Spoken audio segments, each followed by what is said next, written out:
So I was watching First Take today. Props to what Stephen A. Smith and Mad Dog Russo said. And they did remind me of something from 40 years ago. I can go back to 1985. I want to say, was it May of 85? Friday night. NBC used to have heavyweight fights on there. Yeah, before pay-per-view took over, before Mike Tyson took over. Because, Larry Holmes, excuse me. Larry Holmes is like that R&B singer that he was big in the black community, but he never got the pop love. It's always like that guy that we love that never had love, but didn't, it's kind of like Keith Sweat, That's kind of how you could make that correlation. That guy that was big and had some pop hit, but he never really got nothing, but you knew him. Ghetto superstar. He was fighting Marvis Frazier. And Marvis Frazier looked like a deer in headlights. Larry Holmes was looking over, he was hitting him, and he was like, stop the fight. I can tear this kid up anytime I want. And he took pity on him. And that's what Bronny James is like. Bronny James is the equal to Marvis Frazier. And LeBron James is like Joe Frazier. There's a difference between being a pro and then being out your element.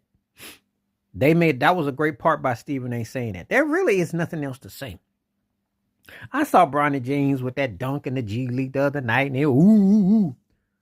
Then the kid comes up to the NBA, and you remember how Lonzo Ball got ridiculed because he was scared to shoot the three, but he could actually throw assists, and he's still playing for Chicago Bulls. He's still an NBA player, not a memorable one, but he can still keep a paycheck. He's definitely gonna get a pension, and he belongs on the court, but he just can't stay healthy, and he was a bit overrated as far as getting drafted as he was, but he is a professional player. Can't take nothing from him. He can actually play.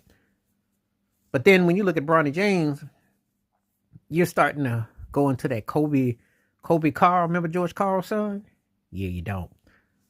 I don't ever want to hear nobody say that Joe Smith was a bust, or Greg Oden was a bust, or Kwame Brown was a bust, because Bronny James is making them cats look like they were part of the Harlem Globetrotters back. They looking like all stars. They had careers. Joe Smith played for 13, 14 years. Kwame Brown played for 12, 13 years, okay? Greg Oden even came back with the Heat, played for 2 or 3, got some in there. Bronny James didn't have that last name. I don't even know if he could be allowed to play at a local pickup game. Basically right now by himself. Barely on the college level. G League, it's nice. It ain't there.